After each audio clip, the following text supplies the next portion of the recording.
Ukraine has reportedly liberated 3 villages in the southeast of the country in the first victories of its much-anticipated counter-offensive. Footage circulating on social media shows Ukrainian troops celebrating in the neighboring settlements.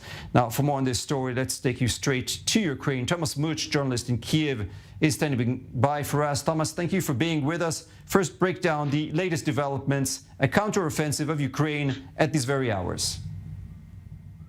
So it's the counteroffensive real for proper this time, after we've been promised it for months and months now.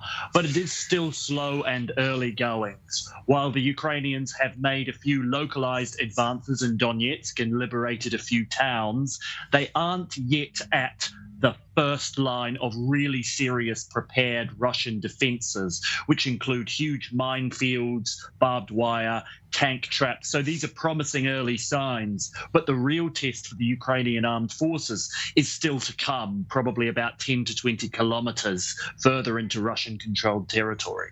Yeah, and to that point exactly, how much can we learn from the capturing of these villages about the future of the battles? Is that a sign of what is to come, or should they expect a much tougher resistance from the Russians over there?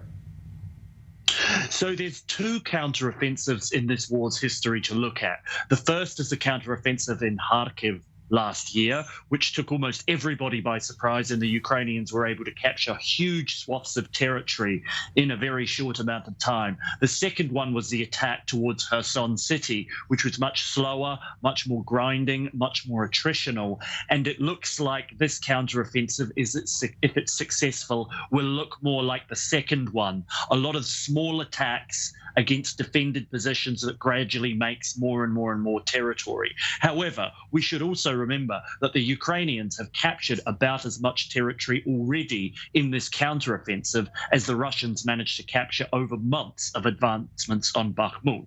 So seen from that perspective, it's a very good result indeed, but they're still yet to capture anything really major.